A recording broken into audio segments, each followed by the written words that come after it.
Hello and welcome to the cellars of the National Wine Centre in Adelaide for today's webcast, Road to China, Trade, Business and Culture. It's currently lunchtime here in Adelaide, so the upstairs cafe is getting a little bit noisy, so should you hear anything that's a little bit unusual, we'll just plough on through and keep going.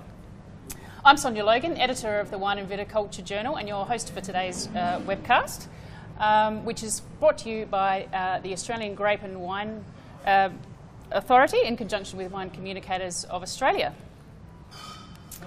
This webcast and the partnered webinars the two organisations will hold throughout the coming year seek to support, in the form of research extension, AGWA's role in investing in research, development and extension, growing domestic and international markets and protecting the reputation of Australian wine. For the next hour and a half, we will hear from our four presenters, Steve Guy, Aaron Brasher, Jing Cao and Andrew Bruddery, who I will introduce shortly, who will each offer a unique perspective on what you need to know when taking the wine export road to China, and discuss and attempt to answer as many of your questions as they can about the new free trade agreement, what it means in managing expectations, China's economic realities, a few of the cultural and logistical things you should know about doing business in China, what the wine consumption and retail options look like in China, what the essential first steps are for entry into China's wine market. Now, for those of you who have participated in WCA webinars in the past, the format for today is all going to seem pretty familiar. But for those of you who are new, welcome. Sit back and simply take in all the information that will be presented to you today. Or if you prefer, you are welcome to ask some questions or make some comments. You can via the information there on your screen. Just enter your comment or question in the box in the bottom right-hand corner of your screen, and we'll aim to address them as we go along. We will also have time at the end to discuss more questions, and when it's all over, we'd love you to fill out the exit survey so we can get your feedback on what you thought of today's event. WCA's Program Manager Jen Barrick will be monitoring your questions, and you can also reach out to her via the Twitter handle @WinecomAust or with the hashtag WCAWeb or on email comms@winecommunicators.com.au. And of course, if you experience any technical difficulties, you can contact Redback support via the details on your screen. Now, each of our presenters have a chosen topic to discuss. We'll be pairing them up 2 by 2. And as I've already said, they'll also try to answer any additional questions you may have as we go along. And at the end, we'll try and fit all 4 of them into this space for a chat and more questions. So that's it for the housekeeping. So, on to our first speaker. First up, Steve Guy. Welcome, Steve. Hello, Sonia. Steve has worked for several of Australia's largest wine companies. He took on his current role as compliance manager with AGWA, formerly the Australian Wine and Brandy Corporation, in September 2000. Steve's responsibilities encompass regulatory compliance as well as AGWA's contribution to market access initiatives. Steve's going to take us through some regulation matters. Now, Steve, as many of us would know, Australia recently concluded a free trade agreement with China, which has been described as having the potential to add tens of millions of dollars to the Australian wine industry's export earnings. Firstly, can you explain what an FTA actually is? Yeah, thanks, Sonia. It's probably slightly misleading to actually call this agreement free trade, freer trade perhaps, but in an ideal world, it would be possible for an Australian wine producer to make wine in accordance with our law, which is in the Food Standards Code, and then label that wine in accordance with the rules that apply in Australia, and then send that around the world to every market. That would be a wonderful situation, but in fact that's not the case, and this free trade agreement really doesn't move us much closer to that situation. What it does do is it lowers the tariffs that apply to Australian wine entering the Chinese market. Okay. So what is the difference between a tariff and the other taxes that apply to wine? Yeah, this often confuses people. A tariff is a tax. It's a particular tax, a particular type of tax. It's a tax that only applies to imported product. So, for example, if we look at the Australian situation, we know there's various taxes that apply to wine. In particular, the wine equalisation tax, WET, and the GST. But Australia also applies a tariff to imported product. It's only small, it's only 5%. And Australian wine is not affected by that tariff, but imported product is.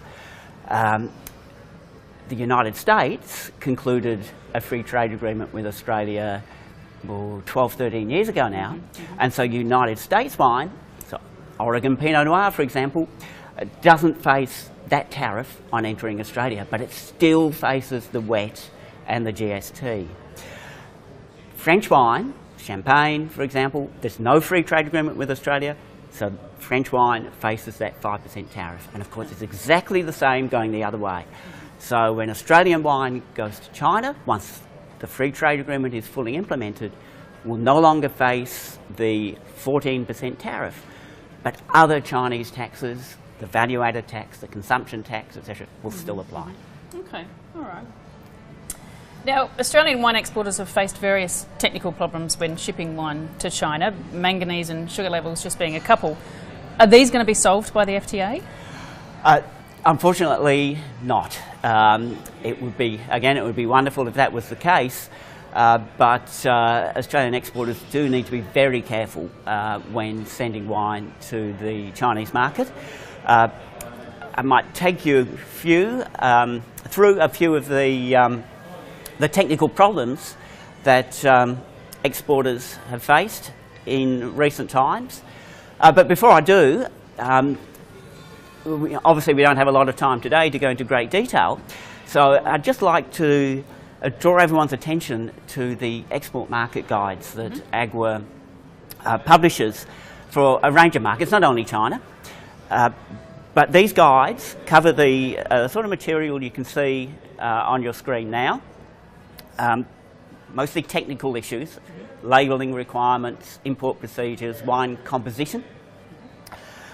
And very importantly, these guides are freely available, I'm sure, to most of the people who are taking part in this webcast, because if you're a levy payer, or even if you're not a levy payer, if you hold an export licence, then you have free access to this material.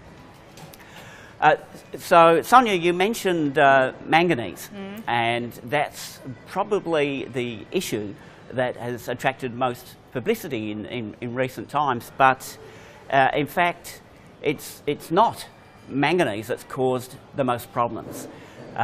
What you can see on the screen now is a stylised version of what a Chinese wine label should look like. Each of those items you can see on that example there are mandatory to be included on wine for the Chinese market. And I'd just like to draw your attention in particular to item number 5, the product type, because it's essential in China. Unlike most markets, it's essential to include an indication of the sweetness level of the wine. So whether it's dry, whether it's semi-dry, whether it's sweet, etc. And perhaps unfortunately, those categories, dry, semi-dry, sweet, etc., are defined, and you can see on this slide now what the rules are for each of those product types. Now, the reason that so many Australian wine producers, and I should say not only Australian producers, but international wine from around the world, has run into trouble in the Chinese market, is that the typical way we measure sugar in Australia is to look at the level of glucose and fructose in the wine. The Chinese use a different method, and it invariably gives a higher result. So you may think that your wine is dry based on the Australian method, label accordingly. The wine goes to China, measured using a different method, a method that indicates the wine is in fact not dry, and immediately you're at risk of losing that consignment, the wine being refused entry to the market and perhaps even being returned to Australia. So that is something that is really critical, that when you're designing your labels for the Chinese market, you ensure that the indication of sweetness is based on the Chinese test method. Related to that is the issue that I'm sure most Australian wine producers wouldn't be familiar with. This is something called sugar-free extract. It's a rather ancient measurement. It's in idiosyncratic use within China. And here, if your wine doesn't meet a minimum for this particular measurement, then it is also in danger of being rejected. So this is a particular problem with light wines, low alcohol wines such as Moscatos, and we're aware of a couple of Australian producers who've had their wines rejected for not meeting this minimum.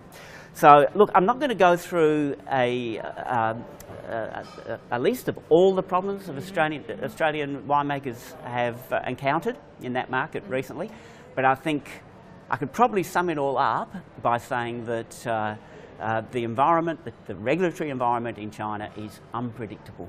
We really don't know where the next problem is going to come from. Manganese surfaced out of nowhere, so did sugar-free extract, and really who knows what the next problem is going to be.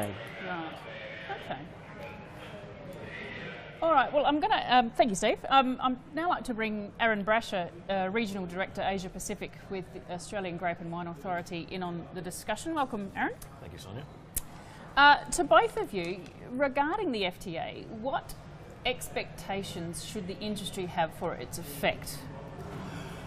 Well, look, I think the first thing people need to understand is that despite some of the recent publicity, you know, this agreement is still to be signed. Just before Christmas, there was an announcement, which I think it led a lot of people to believe that you know, the agreement had been finalised, and certainly the negotiations have been. But we still have not had advice that the signature has proceeded. It's imminent, it's probably not too far away, but even when it does occur, there's still quite a lengthy process that needs to be gone through. So the agreement will need to go through Parliament. It then goes to a parliamentary committee, and you know, it could well be later this year, in fact perhaps could even be quite late this year, before this agreement is in force. Aaron? Look, yeah, I think time will tell. We talk about the FTA and its ramifications, and again, it's going to create that level playing field. You know, Chile have got one, which again, they're a major competitor. They're selling more volume into China than us, but not at the same price points. We've got a higher value, much higher value product going in. So I think what it will do is create that even playing field and create positive noise around Australia as a category. And I think the other thing we need to mention there is that even when this agreement comes into force, hopefully sometime later this year, the tariff, which is 14%, won't reduce to zero immediately. It'll be in stages over a 4-year period. Okay. Right. And I think the reality is it's not the silver bullet or the panacea to give the Australian industry this massive surge. We still have to put our best foot forward, keep presenting premium Australian wine, telling the stories, spending time on the ground, and making sure that we've got a longer term view for the China market, not a short mercenary view on it. Okay. All right. Now to a question from one of my readers. What will be the impact on retail pricing for Australian wines already in the market once the FTA does come into force?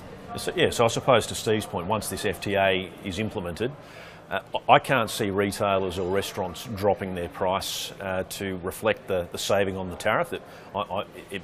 Some may. What I do see is that the importers and distributors will capture more margin. What that will do is give them more of an incentive to embrace the Australian wine category, and therefore hopefully we see a further influx of Australian wine into the marketplace because of those higher margins that are being captured through the chain. All right, well, thank you, Steve, for your input today. And if anyone has any questions for Steve, he'll be available during the Q&A session at the end of the webcast. We've got a question coming in, do we? Do we know what other exporting countries such as France, Spain, Italy, Chile have a free trade agreement or are about to secure a free trade agreement with China? That might have been one for Steve, perhaps. We might hold that one off to the end and come back to that. Steve later. Yeah. Okay. Now, Aaron, you're going to take us through what the Chinese market looks like today, but before you do, just a reminder that there will be an opportunity for Aaron to answer your questions at the end of his session. So, Aaron, what does the Chinese consumer think of Australian wine? Yeah, well, look, before we head down that path into a bit of a consumer analysis, let's have a look at the China market because over the last decade it has gone from relative obscurity to be a stellar market for Australian wine. There's a slide here which has a fair bit of detail. You can see that in the last 5 years, volume actually hasn't changed too much. It's been absolutely flat. We've had some peaks back in 2010. Austerity measures have impacted over the last couple of years. There's talk of austerity measures impacting that wine category, not just for Australia, but the whole category for the next few years. Where we have seen growth, though, at the end of December was Australia is back into positive 8% growth as far as volume. It's a $224 million market for Australian wine, so it's our third largest market by value and our fourth by volume. So it's a lucrative market. I think also telling to me is those dollars per litre that Australia is getting for its bottled exports there. It's $6.83, which is high in the context of global competition. France is at $4.91 a litre, and you've got the likes of Spain bringing up the bottom at $2.74, and that's the top 10 export countries into China. So to me, that's a good, strong, positive, premium fine wine message that is being propagated in China. So that 5-year compound growth rate in value has been around about 11%. So again, some pretty steady growth there. And as I said, back into positive growth in this last quarter. I talked about the values per litre, and I think that sort of reflects in that we're fourth in volume total, but number 2 in value. So France is by far and away the largest in value and volume. They're 3 times larger in their value than the Australian category into China. But again, I'll go back to that point that our dollars per litre are significantly higher than France. So there's some good news there. And again, I think protecting our price point is pretty important for the future of Australian wine in the Chinese marketplace. Let's go to the next slide. Again, just to give you some perspective, it's if you look at that second bar graph it's a massive area of light blue, which denotes that it's non-wine drinkers. Now, the population of China is 1.3 billion. There's a significant population slice there that don't consume wine. There's the talk, the chatter around the ever-increasing middle class that have a propensity to now, embrace a bit more Western style of food or Western style of wine. They're travelling more. Interestingly, Tourism Australia, some data from them. The largest influx of tourists coming into the country now is Chinese. That's going to hit 800,000. Oh, it has just hit 800,000 actually. So again, it's how do we send the Chinese tourist away with strong positive messages about Australian wine to then take it back to be adopters into their country. Okay. So again, that graph just shows that there's a large proportion of non-Australian wine drinkers, non-wine drinkers, and the opportunity is there. Now, how much we can grow that is anyone's guess at this point in time. This one, interestingly, wine is the fastest growing alcoholic beverage in China. Beer is significant, as is spirits. Wine only accounts for 10% of the total volume, but at 25% of the value. So again, positive messages around this is a premium product. People are prepared to pay, and there's growth in it. What we have got, though, is some consumer data that's come back saying that Australia is lagging behind France and domestic wine as far as consumption, and again, there's some room for improvement there. And again, I think the platforms that we're putting in place, AGWA, as well as what the producers are putting in place, are encouraging that consumption and that reconsumption of Australian wine. Again, some pretty extensive consumer analysis done by Wine Intelligence and also by the China Benchmark program from the UniSA, and that a significant cross-section of wine consumers were consulted. And it's interesting, the view of Australian wine is it's both value and fine, and it's this conundrum whether they can coexist. And we think that as a provider of value and fine that we can exist. Where we saw some misses around Australian wine as a category was that it's not viewed as expensive. France has the mantle well and truly of the top end of town. And it's interesting when you see how much the propensity for top end Bordeaux, but yet their dollars per litre is significantly less than Australia.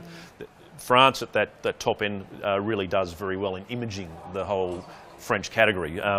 And also one of the things that we saw was that Australian wine is not for gift-giving occasions. So again, I think we have a strong platform there around premium messages. How do we further enhance that to not only be viewed as value and fine wine, but also how do we ramp it up to be the gift, or it has the prestige and the kudos as well.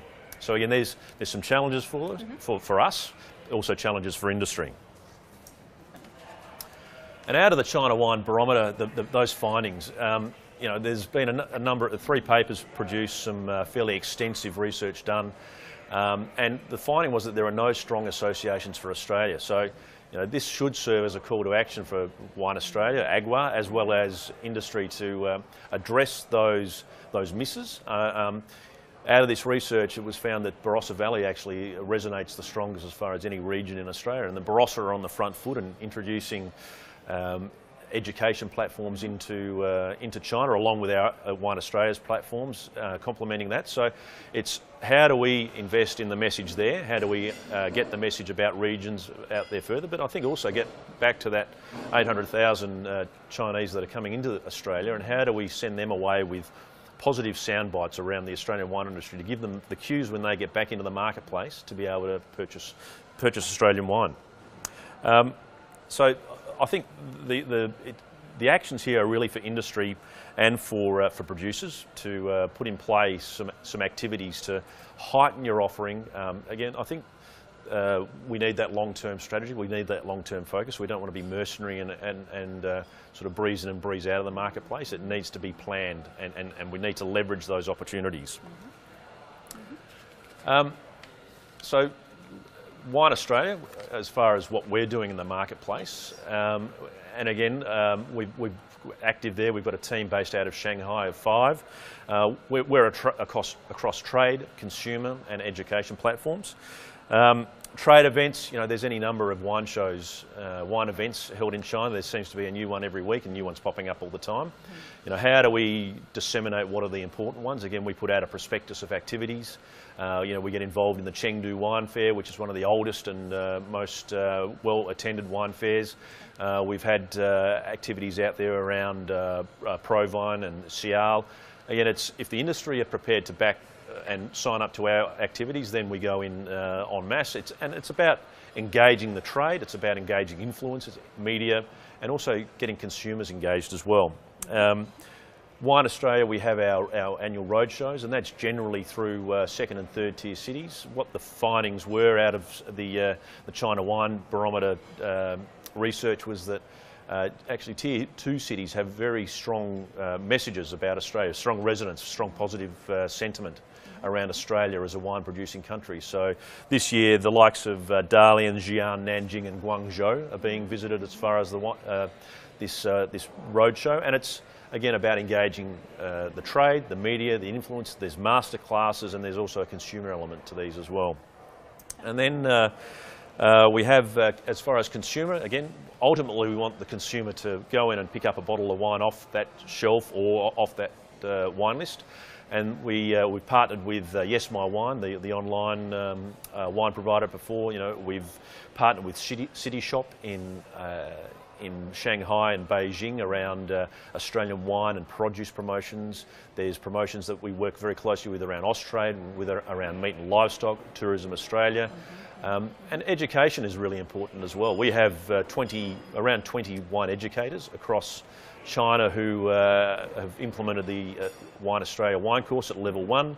Recently we've gone in at level 2. We've put through around about 4,500 consumers and trade into this course. So again, it's all about propagating these messages, sending people away with the right cues around Australian wine. And there's things like Rob Hurst, who's hopefully on this hookup at the moment, the Silver Fox. He's helping to introduce the Wine List of the Year Awards into China. I think it's now going into its 3rd year. Again, it's recognition of Australian wine on wine lists, and it's just keeping Australia front and square and making sure that we're sending the right messages the whole time. Yep, keeping up the momentum. And then finally, that's a lot of inbound stuff there into China.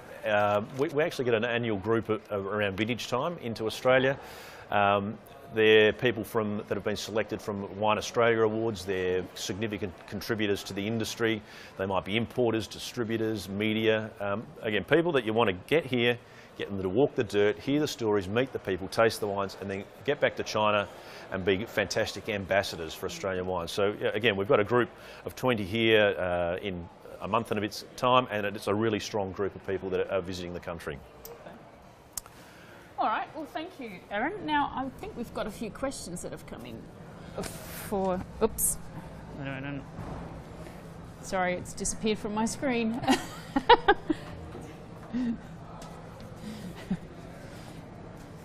The joys of live broadcast. You can just make them up. Could just make them up, but that wouldn't be fair.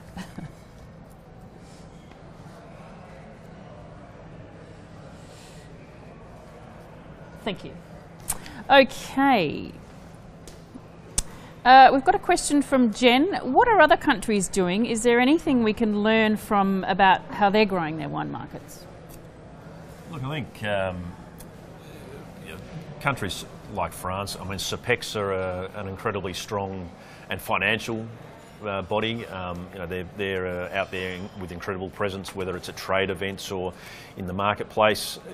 We see California making more and more of an impact into markets globally, and again, they've got a very strong proposition around not only wine but food and tourism, and I suppose that's where Australia, we're trying to get that messaging across as well, working very closely with Tourism Australia around their Restaurant Australia. It's wine, it's food, it's the whole package. I think the slice of the pie out there it's congested. Everyone's competing for this marketplace, and at Agua we don't have necessarily the enormous funds that some of these EU countries have in their marketing activities. So I think it's being smart about what we do. It's about educating. It's about getting the right influence talking about Australian wine. It's advocating the old shoe leather mentality, rallying the troops and getting Australian winemakers on the ground, telling their stories, showing their wines. It's about having a long-term focus and a long-term strategy for the marketplace.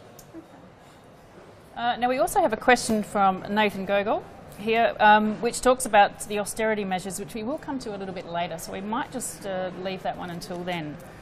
All right, well, thank you, Aaron. My pleasure. Thank you for your time. We'll see you a little bit later. Indeed. We'll catch you later at the end. Thank you. I'd now like to introduce Jing Cao. Welcome, Jing. Thank you, Sonia. Who is the Director of Chinese Language and Cultural Advice based here in Adelaide. Over the years, Jing has worked closely with many well-known wine companies, the likes of Orlando, Treasury and Accolade. He has also helped many small family wineries understand how to develop effective marketing materials and negotiate with their Chinese partners. Again, there'll be an opportunity for Jing to answer your questions at the end of this talk. So Jing, Yes. What does the Chinese consumer look for in a brand of wine, and what are the most important marketing tips for brands in China? Yes. Well, Sonia, I think China is a market that just keeps constantly changing, evolving, and the Chinese consumers are very demanding. They rely heavily on the internet for information. Mm-hmm. They have very little brand loyalty at this stage, which makes it very difficult to promote a product to China. I think in 2015, I think the Chinese consumers are no longer looking for just a foreign brand. And at the same time, they're not really looking for a domestic brand either. Mm-hmm. I think in this year, the Chinese consumers are really looking for global brands. Okay, not foreign brands, but global brands. Mm-hmm. And there's a fundamental difference in how these two things work. For example, let's take an example of food, all right? A hamburger, all right? We all love a good hamburger, don't we? Now, have you ever heard of a concept called 80% burger? can't say I have, no. Okay, I think most of the Australians haven't really heard of that concept. So 80% Burger is a marketing campaign done by KFC. Okay, KFC last year launched this 80% Burger in China. It was a huge success. And the reason for that is that in Chinese culture, people always say that a healthy way of eating is that you eat up to 80%. Okay. So you never leave a restaurant feeling full. Okay. So you always eat up to 80% and leave the 20% of your stomach empty. So 80% eating is a healthy, sustainable way of eating. So when the Chinese consumer goes to a KFC restaurant, it's a little bit of a guilty pleasure thing, but at the same time, they can buy this 80% burger because they feel a bit healthy. Now, the 80% burger is basically a hamburger, but a little bit smaller. A little bit smaller than the average size. And that's what is really popular in China last year. So consumers want something that is global, a global brand, but at the same time, something a little bit extra to offer to the Chinese consumers. And what's really interesting now is that 20 years ago, if you look at 20 years ago, most companies can just sell a product to China and all they have to say is this product comes from Australia or this product comes from America, and it will just sell. Right. But this day and age, when the market is getting more competitive, consumers are getting more educated, you do need to do a little bit extra to sell the product.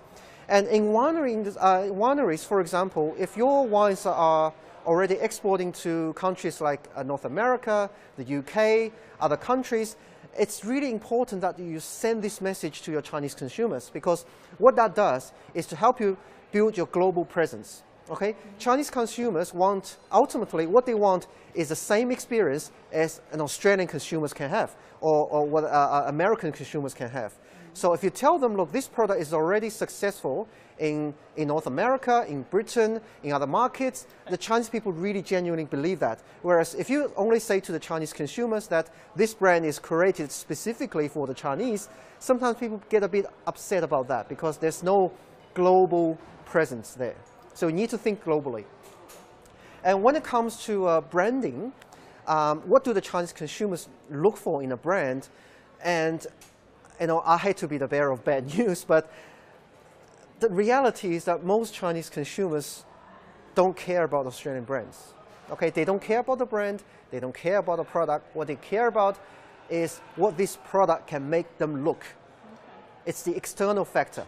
Okay, give you an example of that. Tourism Australia last year did a research on Chinese market, and there's some really interesting findings there. For example, Chinese consumers have very little expectation of Australian wine and food. And in fact, what they found is that those Chinese people who haven't been to Australia, they don't have really any expectation of Australian food or wine. Okay. And in fact, Australia was behind countries like Mexico or Brazil in terms of wine expectation. But at the same time, for those travelers who have been to Australia, they think very high of Australian wine and food. And in fact, Australia came into the #1 spot, ahead of countries like France. So there's a little bit of a gap there. And the other interesting thing about that research is what they found is, okay, they asked the question to the Chinese people. They asked, what sort of images come to your mind? And what do you think of Australian food and wine? What sort of things do you think about? And the #1 answer that most Chinese people will say is that the food, the produce come from very clean, pristine environments. They're all very fresh, especially the seafood. And what comes in as #3, this is really interesting. They say fish and chips on the beach, which is a little bit bizarre because I dare you, if you go to a fish and chips shop tonight, you look around the shop, you won't see any Chinese people there. Okay, fish and chips is not part of our diet. But what's really interesting here is that Chinese people, when they think about food, they don't really necessarily think about food or wine, but often they relate it to the environment. So it's not the fish and chips, but the fact you can enjoy on the beach, that's what sells fish and chips. So wineries, I mean, based on that research, they found wineries with food, that only came in as #6 in terms of, people's expectation of Australian wine and dine experience. So there's a little bit of, education that we need to do in the China market. And I'll give another example here. the cosmetics industry. Now, here's a guy talking about cosmetics industry, which is, there's something wrong here. But I believe the cosmetics industry is something that wine industry can actually learn a few things from, okay? The cosmetics industry in China is very, very developed. It's a very matured market. It's very sophisticated. Consumers are highly educated. If you look at the industry in China now, the cosmetic industry, 20% of the market is controlled by the domestic companies, whereas the 80% is controlled by foreign companies or joint ventures. And when a Chinese consumer goes into a shop to buy cosmetic goods, what they look for are, in my opinion, three things. The country of origin, where it comes from, the story of the brand, have you got something interesting to tell the consumers? And the third thing is the price, okay, the price. And I believe that the wine industry will probably go down a similar path in the next decade because, as many of you already know, that the wine market is becoming more normalized in China now, that people are not just buying wine as gifts, they're now actually buying wine for themselves, which means that they're actually paying out of their own pocket, which means the price is becoming more important than ever before. So you've got to actually think about the price. You've got to have to think about the brand story because everyone loves a good story, all right? So if your brand has a story to tell, to share with people, you know, family legacy, heritage, history, you really need to get that message out there because the Chinese people really believe these real stories. And also the country of origin, what are you trying to promote? Is it just the product or are you also promoting Australia as in where the product is coming from? Okay. Yes. All right, well, do we have any questions for Jing at this point in time?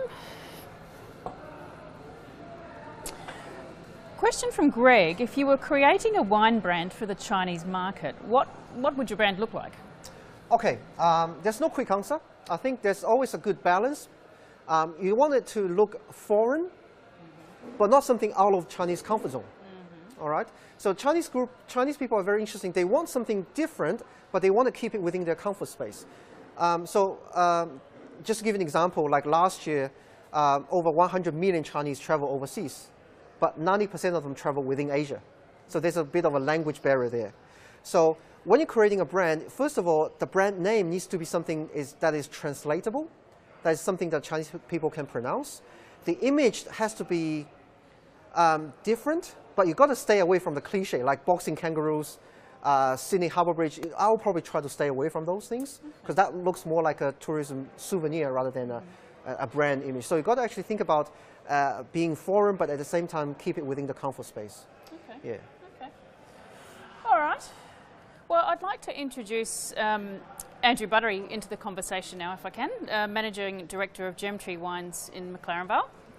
Thanks for joining us, Andrew. To you both, what is the economic reality of selling wine in China currently? Well, China is, I suppose you've got the dichotomy of the very poor and the very rich, and I suppose the average wage in China is somewhere between $12,000 and $15,000 a year. So, you know, it's about a quarter of our average salary here in Australia. So wine is out, particularly our wine, is out of the reach of a lot of consumers in China. And then that's coupled with what's happened in the last 12 to 18 months where the central government has tightened monetary policy, and that's had a flow-on effect into the real estate sector. And I've seen it firsthand. I was there last year living in Chengdu, and I saw how tough it was for people in the real estate sector. So that's definitely having a flow-on effect through the economy. But at the same token, you know, you've got very wealthy people and the rise of the upper middle class there, so they can afford wine, and you know, they're prepared to pay a little bit more for wine. So you know, it's still a growing economy, and unemployment's not a big issue there, from what I can see. You know, if people are talented and have got some sort of skill set, then they can get a job and they can earn a reasonable wage. Okay. Do you want to add anything? Well, I want to talk about politics for a second. I know we all hate politics, but in China there's something called the 5-year plan. Yeah. So every 5 years the central government will outline the priorities for the nation. So that includes the social reform, economic reform, And the current plan, which is the 12th version, so the 12th five-year plan, that runs from 2011 to 2015, which means this year there will be a new plan for the next 5 years. And based on my knowledge that the next five-year plan, the highlight is really about transforming China's economy from an investment-driven economy into a domestic consumption economy. So in other words, the government is now drawing up policies to encourage people to spend money, which is a good news. But before people can confidently spend their money, there's a lot of problems the government needs to fix, including the aged care, the pension fund, the healthcare system, education. There's a lot of issues that government needs to fix before they can tell people, look, you can now spend your money because we've taken care of everything for you. So if you're looking ahead the next 5 years, the government is trying very hard to encourage people to spend money, buy products. So in the long run, I think it's looking very positive. Okay, so you think people are going to have the disposable income to spend Absolutely, on yes. wine? Well, last year the disposable income rose by 10% in China, which is a very good growth. I mean, if you take away the CPI, you're looking at about real life, about 8% growth. I mean, it's not as big as what we saw 10 years ago, but it's still steady growth. So we're still seeing things happening in China. Okay. Yeah. There's still a lot of people below the poverty line, aren't they? So there's only probably so much of the market that we're going to be able to access at this point in time. Anyway. That's right. Yes, and at the same time, the government is pushing millions of people into the cities as as we call it, the urban migration. I mean, each year at least 10 million people are moving into cities, and these people will be demanding better quality of life, better food, better education, and at a certain point they'll be asking for global brands, and wine is part of it. Okay. Yeah. Okay. Now, we've probably got an opportunity to answer a couple of questions in here. Are there any particular aspects of label design, this is from Josh Sawyer, that you might suggest as being too foreign or outside of Chinese consumers' comfort zones? Aside from critter cliches, is there anything else we could suggest working with there? Well, there's always two sides to the story, isn't it? Because on one hand, you've got to get the message right, but on the other hand, there's a lot more to it other than just what the label looks like. But what I would always suggest people to think about is the story. Okay, story not so much as in like what kind of particular word you should go for, like some fancy words, but how do you actually tell a story in a very plain, direct way that actually can create an emotional response, not just to the Chinese, but to the Australians as well. So the ability to tell a story is more important than some of the fancy words you choose. Okay. And Andrew, would you like to add something? Well, I think most Chinese have taken their cues from French wine labels, very conservative labels, and I think if you push the boundaries too hard, you're likely to potentially alienate the consumer. They'll rather go for a safer choice, something a little bit more conservative. I mean, you can be creative, but I wouldn't go over the top. Okay. Yeah. Another question we have from Gemma. Hi Jing, I've heard that consumers in China have difficulty accessing Google and other search engines due to government restrictions on the internet. Assuming this is correct, what limitations do you see for Australia because of this, and what recommendations do you have? Thank you. Okay, good question. Google is not accessible in China, so there's most of the social media sites. But the reality is that Google has never been a big player in China. I mean, most of the market is controlled by a search engine called Baidu, which is more than 80% of the market. So there are always alternatives in China you can go for, but you just have to really understand what's allowed. For example, a lot of wineries have videos on their websites, YouTube videos, which is basically banned most of the time in China. But there are always alternatives in China. There's always a similar search engine or a similar video sharing platform you can go for in China. But what I do want to tell people is that once you upload something, it's there. So you've got to really think carefully about what you actually put on there. All right, and I've seen over the years that companies who have some of the marketing materials translated and put on their websites or their videos, but they don't really have somebody to go through the translation, which sometimes causes a little bit of a problem because sometimes the brand name can be translated in different ways, even on the same video. So whatever you decide to do, just always make sure that there's somebody who can actually check that piece of work. Okay. Yeah. All right. I've just got another question come in here from Sarah Andrew. Does wine style matter? does red compared to white or dry compared to sweet, when the majority of consumers are focused on global brand, as you mentioned, rather than what is in the bottle? Andrew, from your experience? Okay.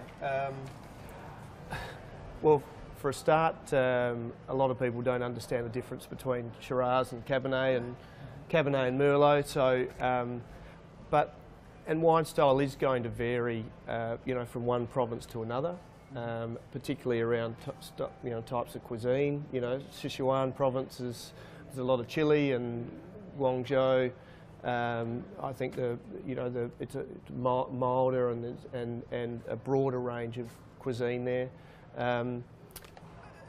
Look, I think it comes back to the country of origin and what you're recognised for.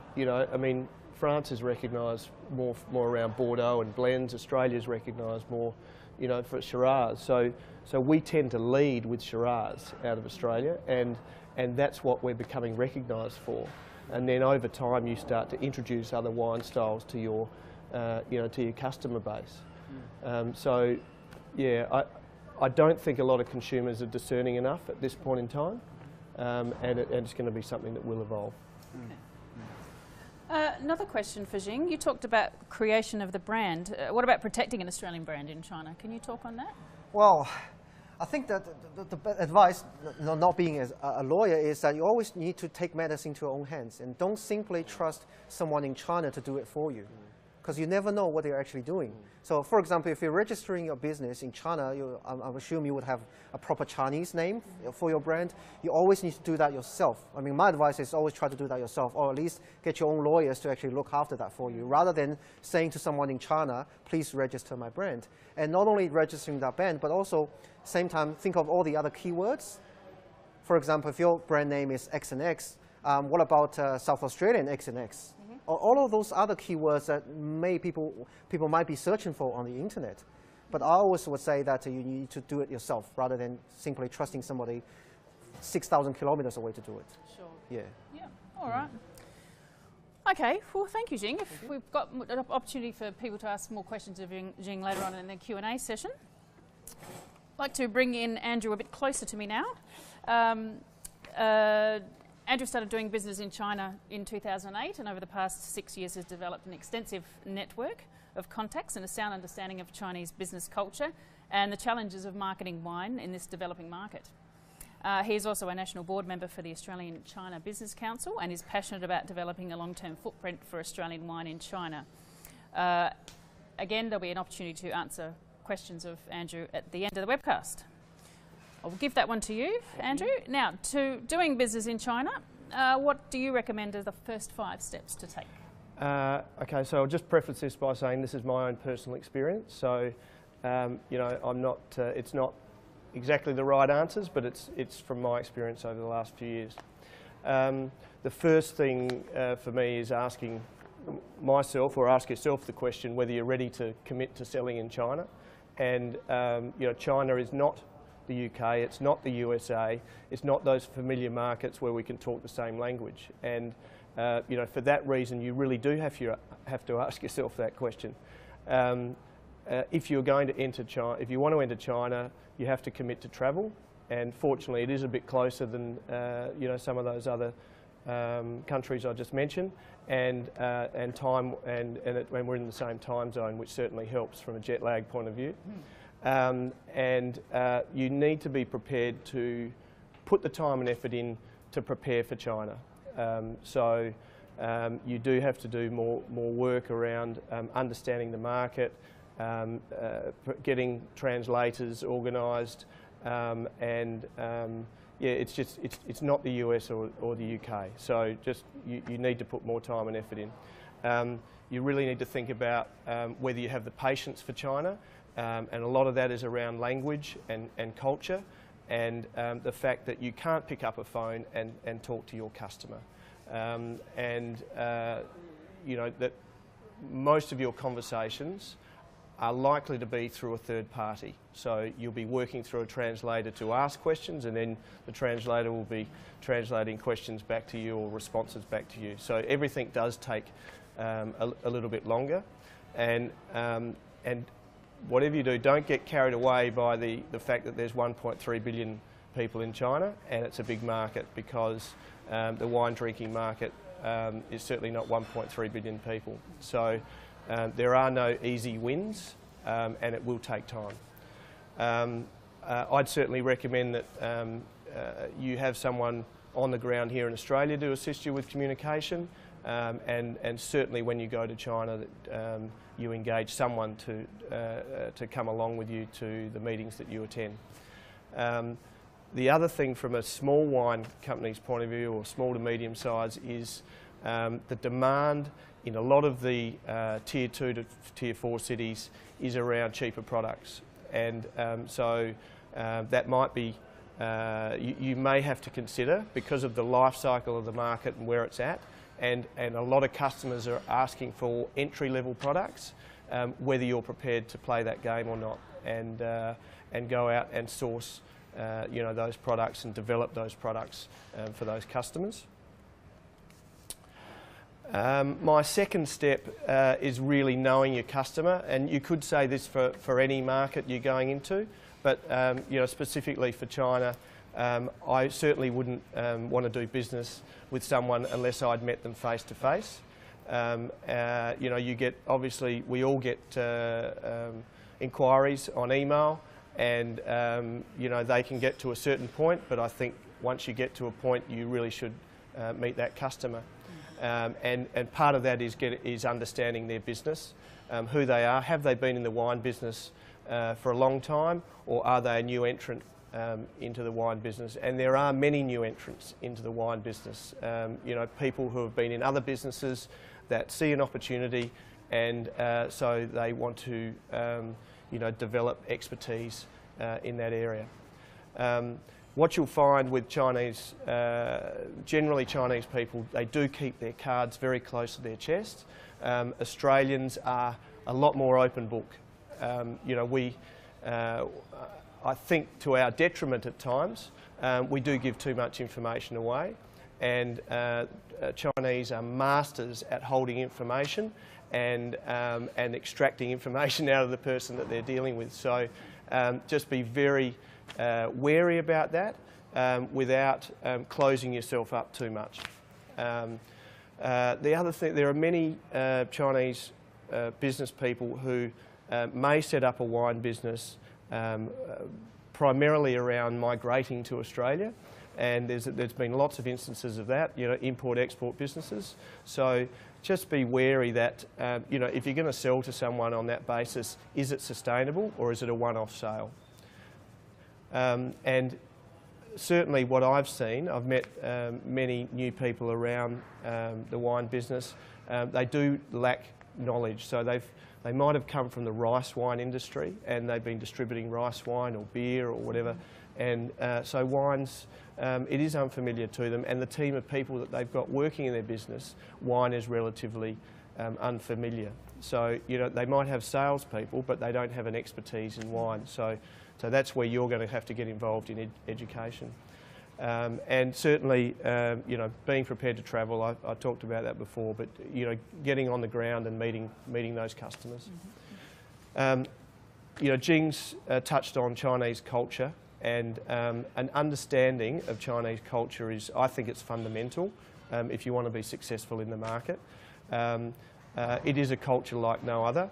It has a very deep history, and it's quite complicated. So I certainly don't know everything about Chinese culture, but by spending time there, you pick things up over time and you talk to other people. Chinese people feel very comfortable about doing business over a cup of tea or over the dinner table, and that is entrenched within their culture. So just be prepared that you will have meetings drinking multiple cups of tea in one sitting. Fortunately, they're not really big cups; they're small cups, but it is a more disarming way of doing business. And then certainly over the dinner table is very common at all levels, of business and society through China. Trust is absolutely critical, I think, to long-term business success. and trust doesn't happen overnight. You need to meet, have multiple meetings with your customer in those types of settings, in multiple settings, to build that trust. There's a thing called guangxi, which you know, is really about, it's our Australian term for networking. And you know, in China, the networks are very complex, and they're very wide, far-reaching. So if you build trust with a particular individual and they have confidence in you, then they will start to refer you to their network of contacts, and so that can lead to other business opportunities for you. It's not you know, not very responsible to say be prepared to drink wine and get drunk with your customer, but the reality is that's what happens in China in the majority of instances, and it is about face. It's about you know, the toasting culture is very, very prevalent in their society and around the table. And you need to learn how to toast and how to respond to people when they toast to you. And quite often in that toasting process, you don't just sip the wine, you bottoms up. And you know, so as a consequence, you know, people get carried away and they get excited, and before you know it, you know, there's a fair bit of wine has been consumed. And is that expected? That sort of look, it is from a face point of view. You know, that if the person who toasts you chooses to empty the glass, then it is polite for you to respond. So you know, you will get challenged. I guarantee, if you're doing business for the first time, they will challenge you around that, and you have to be very smart about it. Make sure you've got a couple of people around you who can protect you and support you. So you really do, and where that comes from is the fact that people have been doing that for thousands of years, you know, or hundreds of years, in drinking rice, wine and beer. And in the majority of Chinese restaurants in China, you will see people drinking beer and rice wine, and that will be consumed at a fairly rapid rate in a lot of instances. So another critical thing is to understand that China is not one country.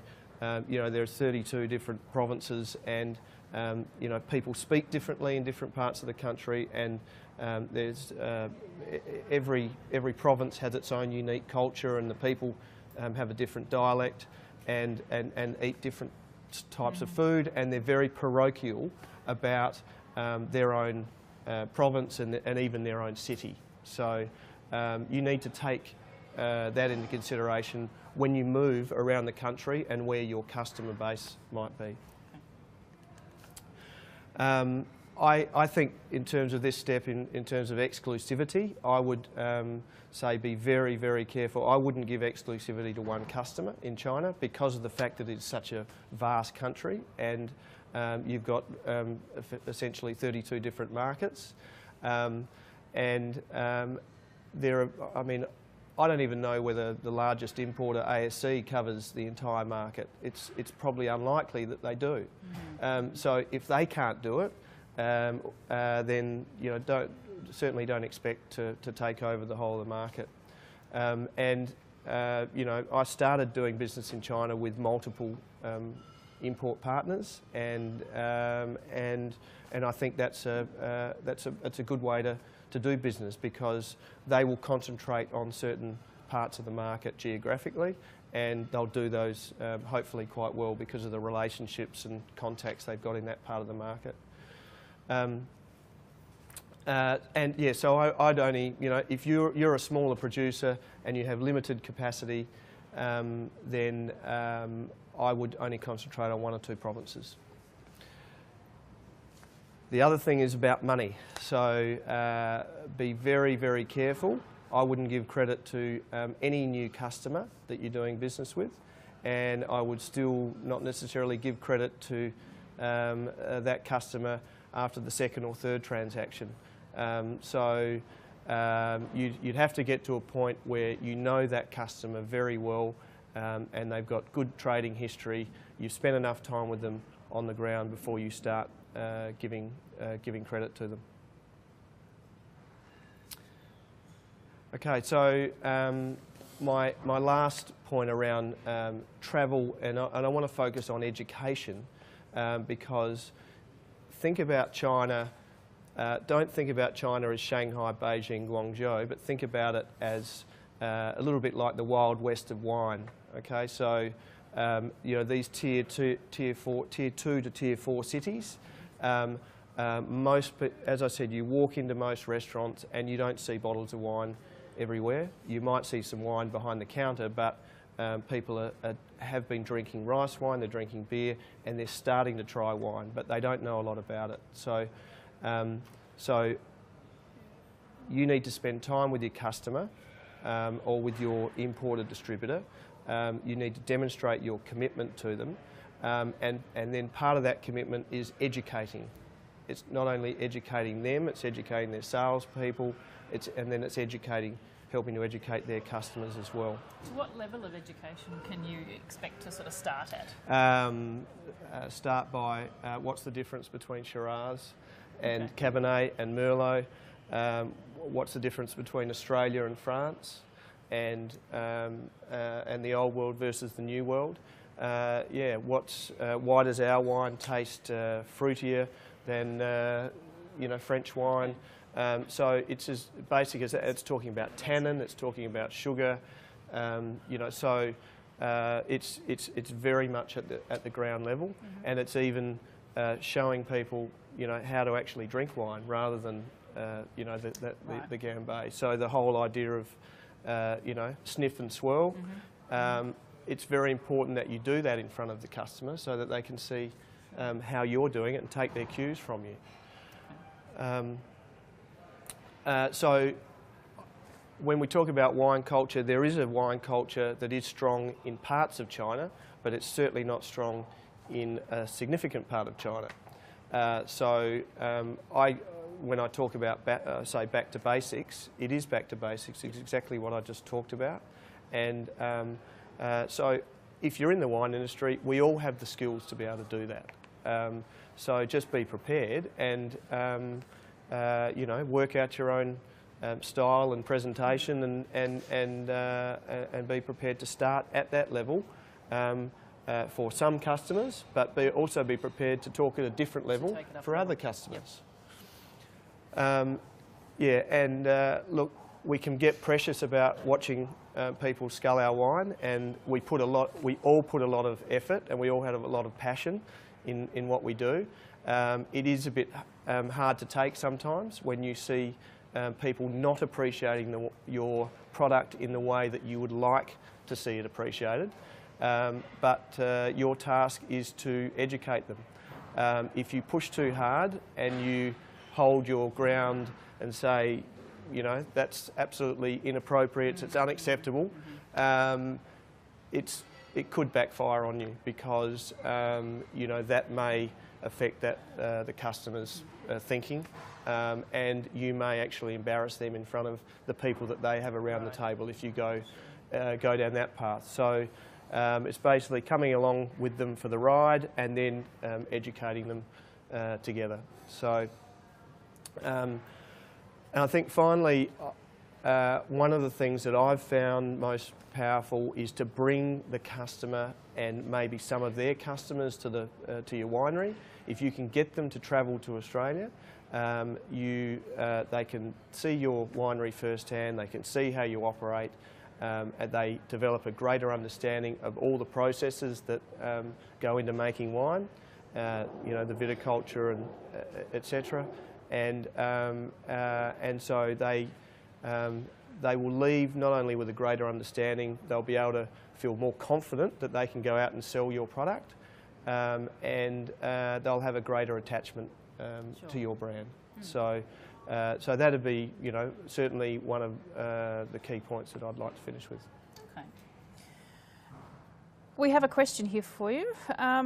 What's the worst mistake that you've seen a wine brand or winemaker make in China? Not mentioning Not sure about mistakes, but I have seen the number of fake, when I say fake, wine brands that have no authenticity. So I've seen a lot of labels out there that are probably not even produced by any Australian company, but they are produced specifically for China. And over time, I don't believe those products will be sustainable. So people will buy those because they don't know about them, but over time they will get found out. And if the less authentic you see out there, then the less sustainable they'll be. And I've seen it with, with our one of our distribution partners has asked us to develop products specifically for the market, and I haven't seen as greater uptake of some of those products as a consequence of them not being an international product or not being sold internationally in other markets.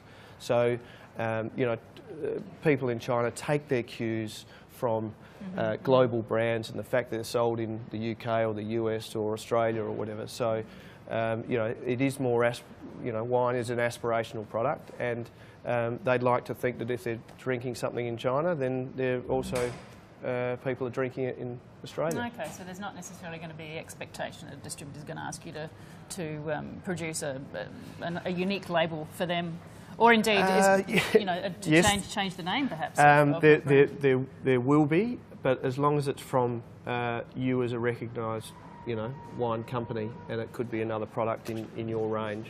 Okay.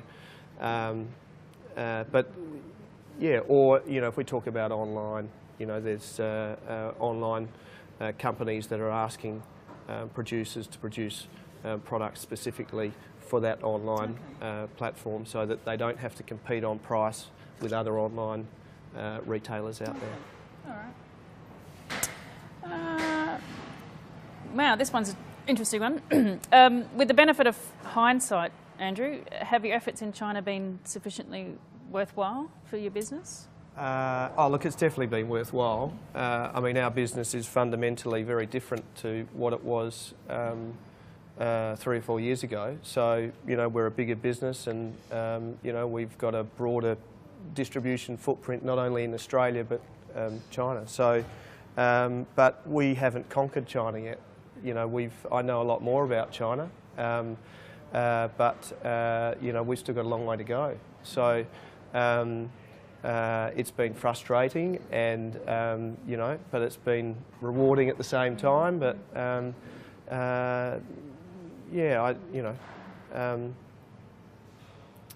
So China's a journey that you go on. If you want to have a go at China, expect that you're going to go on a journey, and you'll have your ups and downs, you just need to be committed. And if you're committed to it and you approach it in the right way, ultimately you'll be successful. But you won't be successful overnight. It's a long-term play. It's not a short-term play. So you need to be prepared to hang in for the long haul. Yes. Yes. All right. Well, thanks, Andrew. I'd like to invite Jing, Aaron and Steve to rejoin us for our Q&A session. So I'll briefly put we'll be putting a slide up to just give us a chance to get everyone back in shot, and me out of shot, to squeeze us all in here. So be sure to get your questions ready if you've got any more, and we'll look forward to being able to answer them.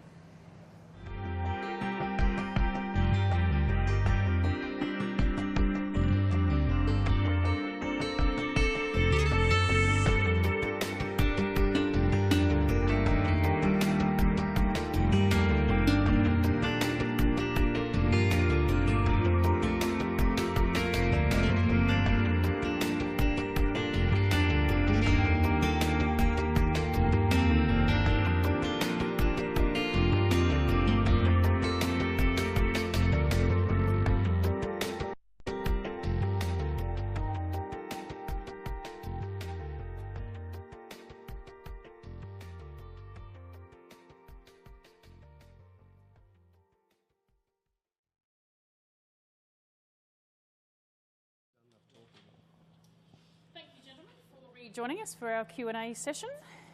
Now, let me get the ball rolling. The austerity measures and the economic slowdown in China, what effect has that had on wine sales to date? Well, look, I think the information that we have is that it affected the whole wine category, not just Australia. So Australia went back commensurate with the whole category. The talk is that these austerity measures will remain for at least for another 2 years and have an impact. I think from the data that we're seeing, Australia as a category is back in growth. So I think there's still some residual hangover there, but I think the good thing is that Australia has established a platform in the marketplace where it's not just about giving those at that official level. It's got kudos around being in the on-trade, being in the off-trade. Any other thoughts? The government officials are running scared. There's absolutely no doubt about that. I've seen it firsthand. Look, it was a false economy anyway. So, as marketers, we need to be focusing on the consumers and the trade. And they weren't. It wasn't a sustainable market. Time will tell. But what I've found with Chinese people is that they're very good at finding a way around things. So, it's very tough at the moment, very tight, and they've really clamped up. But over time, it'll trickle back into that sector, but not to the same extent that it was previously. Jing, did you have anything else to add on that topic? Yes, well, the Chinese government is trying to encourage people to think about a thing called the new normal. Okay, the new normal, which is basically getting rid of some of the shonky and dodgy practices in business, and as Andrew said, some of the corrupt government officials, which in the long run is really good for the country. So, but in the short run, I mean, it's not really that bad. People talk about the economic slowdown, but the reality is that it's still growing at 7.4%. Which translates into, I think it's over $673 billion into China's economy last year, which is actually bigger than the year before, in 2013, which was about 7.9%. So the economy is still growing at a rapid speed that you don't see in most other nations. And the disposable income level and all the key index figures, they're all going up. It's not as dramatically as before. So things don't happen like crazy like 10 years ago, but you still see a steady and more sustainable growth. So in the long run, I think very positive in terms of the exporting of wine. Just to back up that point, I read recently about that growth rate. It's the lowest in 24 years, I think, of 7.4%. But it's actually welcome. It's getting some normality and some reality back into a market that was incredibly overheated. So, it is a low number, well, lowish in Chinese terms, but what it means is a bit more surety around the direction of the economy there. Has either of those things, the economic downturn or the austerity measures, had any impact on prices? Has it put any sort of downward pressure on them at all? I haven't seen it yet. Okay. I think it's just such a fragmented market that we don't have the dominance of retailers like we do here. So yeah, it's I'd call it fragmented and chaotic. So I don't think you'll see that at this point in time. I think from an Australian wine perspective, our dollars per litre reflect that we're sitting at premium price points and we haven't seen a decline in those price points. So if anything, Australia is holding ground even with these austerity measures in place. And the other point that hasn't been mentioned yet, of course, is with the declining Australian dollar against the renminbi as much as against the American dollar and others, that can only be beneficial as well in the coming months. Now, many SME wineries can't meet the volumes or price points expected of many Chinese importers, where often a minimum order is a cargo load. Is the Chinese market therefore a sustainable one for that size of producer? And on top of that, are there therefore opportunities to tap into niche markets that may be willing to accept smaller volumes at higher prices? I think when we look at the number of Australian wineries that are exporting to China, it's over 900, and I'm pretty well guaranteed that there's all shapes and forms from small to medium to large that are exporting. So, and I think, Andrew, you alluded to it, is that don't bite off and try and do the whole market, because even the big boys can't do that, the ASCs or Torres of the world. It's targeting a city or two, it's finding a distributor that suits your needs, it's understanding your own strategic priority for that market and where you fit. So there's plenty of opportunity there. It's about finding your niche and looking at that and sticking to that path. So, yeah, look, I think there's ample opportunity there. I just quickly add a few other interesting things, and I think in this challenging time, it's really important to think creatively and sometimes outside of the square. Last year, Austrade ran a campaign on a website called Tmall, which is the largest business-to-consumer website in China. And they had this idea of Australia Week, so they spent 5 days promoting Australian products on this website. It was hugely popular in China, and they had all sorts of different products like, baby formula, UGG boots, or skincare products, even Weet-Bix, 1.3 kilo box Weet-Bix that was, I think in Australia, is available for just over $4. In China, it's sold for more than $10, and some of the wine brands are available on that website for a week. So there are things that I think as an industry they can do together, and certainly thinking collaboratively with some of the other industries as well. Yeah. Is online an opportunity for an SME? And if it is, who are the major distributors in that regard? I think so. Last year, one of the most amazing statistics out of China last year is that the online retail sector grew a whopping 47%. 47% growth in 2014. That's extraordinary. And it is widely predicted that by 2020, the online retail sector in China will be larger than the combined markets of US, UK, France, Germany, and Japan all put together. So I think definitely there's something that wineries can start thinking about, but it doesn't mean it's going to be a quick fix. I think, small to medium wineries, it's unlikely you're going to go direct to an online retailer. You're going to go through an importer or distributor. So there's definitely a route to that market or to that segment of the market, but it's unlikely to be a direct route unless you're a larger player. One of the things maybe as well is, and we haven't spoken about it today, is Hong Kong as a bit of an entry point for China as well. Hong Kong's now the 5th largest market for Australian wine. It sits at $110 million. It's the highest value per litre of any of our export countries, wine going to export countries. So maybe there's some opportunities there to start sowing the brand into Hong Kong and getting that influx into the southern areas as well. So look, I think we can treat Hong Kong as a separate entity, or we can actually include it into the mix of China as well. How much marketing leverage does a wine show medal from a local Chinese event offer? And therefore, depending on your answer, should SMEs be encouraged to enter more of them, more of those sorts of events? What I'll do is just talk to some of the consumer research around the Chinese. When they're looking for cues to buy wine, they actually look for those accolades on bottles, whether it's scores out of 100 or gold medals. Interestingly, the two least favoured sort of reference points for buying wine is staff in store and a sommelier in a restaurant. So, which I found quite interesting. I'd say that awards, accolades, anything like that adds kudos, adds impetus. But again, I'll defer to the fellows on the ground. Yeah, I'd agree. You're better off having a gold medal than no medal. The more international and more respected your show is that you're entering into, then that's going to carry a little bit more weight as well. So price is also a significant cue for people in China. And I talked about face. And, so some people won't buy a wine unless it's over, 250 or 300 RMB, because if they're giving it to someone or they're taking it somewhere, it's all about, how they look in that person's eyes. We have another question here from Andrew Kayard, who asks, can you explain briefly the distribution channels in China? What are the on-trade and off-trade opportunities there? One on the ground. Okay, distribution channels.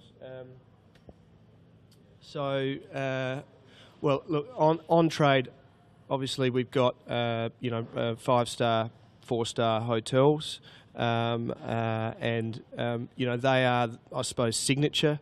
It's a signature channel. If you can get your products into those 5-star hotels, then people take cues from it, or you actually use the fact that you're in those hotels to sell your product to through other channels. I talked about the restaurant channel, and obviously Western restaurants, there's a great opportunity there, and there is, there's growth of Western restaurants, but mainly in those Tier 1 and Tier 2 cities. So you're not seeing much in the Tier 3 and Tier 4 cities. But Chinese restaurants, you see a lot less, wine consumed in the traditional Chinese restaurants. And then you look, the retail sector, I think, is very very fragmented.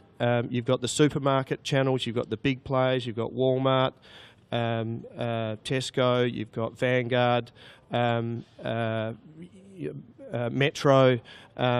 So supermarket is a big channel, but what I've seen is the consumption through supermarket is not as big as what you think it is. So it's quite often just about having representation in those retail, in the supermarket channel, and that your product is accessible, but you're not necessarily seeing the the volume that you would see through a Tesco in the UK, or in the US through Whole Foods or one of those chains. So and then there's a proliferation of different types of retail stores.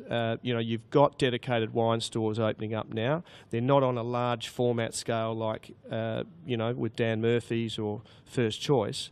So they're smaller stores, and then you've got, multiple liquor stores. So they sell rice wine, they sell cigarettes, and they sell, starting to introduce wine. So, but there's no, I'm interested to what you think, but in terms of dominance, there's not one dominant retailer out there like we have in Australia. So I talked about it being fragmented and a little bit chaotic, and I think it's going to be that way for a while to come. But over time, there'll be some consolidation. Did you have anything else to add? No, look, I think support what Andrew has spoken about, and I think also we have that online factor, which is again in what was it, 47% growth last year, coming into play stronger and stronger all the time. And when you talk about the likes of Yes My Wine, have got 6.5 million active customers, and they're serious players in the marketplace. The hypermarkets are out there, the supermarkets are out there. There's decent representation, but as Andrew alluded to, there's more and more of the specialist wine stores coming into play, and more tailored offerings. I might just quickly add, numerous research have indicated that one of the biggest concerns for Chinese consumers when they choose a wine is they don't actually know whether the wine they're buying is a genuine product or just a counterfeit product. And I think that's probably one of the reasons that a lot of Chinese don't trust the people in the shops. They would assume that the people in the shops are just trying to sell the most expensive ones. And I think certainly, as Andrew also said, that sometimes you put those wines in the hotels and in places, not just because you can sell them, but sometimes it's just to build a brand presence, to tell people I'm here. Okay, I'm a global brand, and certainly online, because most of these online websites will actually have a guarantee that all the products on those websites are genuine products. So it will take away some of the fear factors amongst the Chinese consumers. Yeah. Andrew, another question for you, still on the topic of distributors. Angelina de Holst asks, she's not in China, but she's definitely thinking about it. How does she go about finding a distributor, or should she try the online space, which we've touched on? Look, where do you start with distributors? You can start with attending one or two trade shows.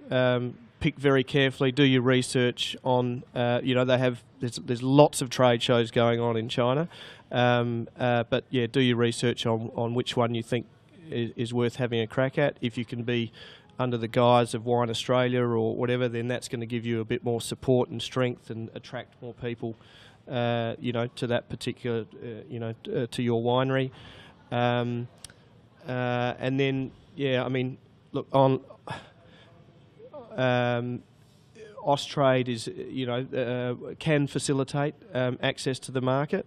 We've participated in some road shows that they put on that were, in some new cities. And they certainly attracted people, to those events. So that if you want to find a distributor in a particular province or whatever, then that's a good opportunity if you can tap into something like that, if they're going to put another one of those on. And then online, look, I think it's going to be hard for you to access the market, the online retailer directly. I mean, you can reach out, you can gather your info on all the online retailers, but to go direct at the moment, I think is going to be challenging for a small winery. So then it's a matter of finding a distributor that has a contact and already supplies existing online retailers. You mentioned earlier, Andrew, about entry-level pricing. What FOB price are you actually talking about when you say that? Look, you're talking anywhere from 30 to 40 FOB Australian dollars. So, and that'll end up anywhere on the shelf from, 70 to 80 RMB to, 130 RMB. Judy asks, how can you check the validity of a company in China wanting to buy your wine? How do you make sure they're kosher? Do you want to answer that? I'm not sure I can answer that exact question, but I'd just like to pick up on something that Jing said earlier about protecting your brand. Again, I think it's related to that question, and also the issue of counterfeiting.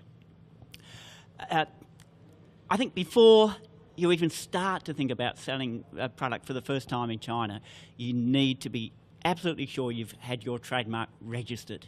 And it's easier than it sounds, because you don't have to go to China to do it. You can do it through the Australian Trademark Office. It's not automatic. You have to ask that office, now known as IP Australia, you have to ask them to invoke something called the Madrid Protocol. Madrid as in the Spanish city. And so it's not an automatic exercise, but you can have your brand protected in China through that mechanism. You don't have to go there and employ Chinese lawyers to do it for you. So it's sort of related to that question, but we absolutely recommend that you do that before you even start to think about doing business in China. I think when it comes to checking credentials on the ground, spending a little bit of time with an Austrade office isn't a bad thing. It's a little bit of an investment, but they have the legs on the ground. They have the resource to investigate, and and generally, we work quite closely with Austrade offices around the world, and they're very capable, and they're very good at digging deep and finding answers for you. And I mean, look, I talked about getting over there and meeting the customer, going to their facility, their premises, physically having a good look at how they operate. Just be very careful. I talked about China and face. Just about every distributor I've met drives a BMW or an Audi or some sort of car like that. Now, they might not pay cash for that. It is about face, and do not take that as a representation that your customer is a wealthy business person. So you do have to spend time there and have a good look. Yeah. Let me just quickly add, I think this is time you really need to invest your time in building your connections with the Chinese business community, because we believe as Chinese that we don't do business with strangers, we do business with friends. And that's when, Andrew said earlier about the concept of relationship. And if the relationship goes through some of the familiar personnel, you're more likely to get a success out of those relationships rather than just somebody cold calling you. And I think it's for smaller exporters, you may want to start thinking about what sort of business connections you can actually build on the ground here in Australia before you jump on a plane and go to China and hope for the best. All right, gentlemen. Well, That's unfortunately all we've got time for today. So thanks to everyone watching for joining us. I hope you all gained a greater insight into the Chinese market. Just a reminder that everyone who's registered for today's webcast will receive a copy of the audio visual and the slides that have been used. A link to view the webcast again and to download the slides will be provided in the next day or so. A big thank you to the National Wine Centre for hosting our webcast today. Thank you to AGWA and WCA for organising today's webcast. They look forward to joining them for more webcasts in the future.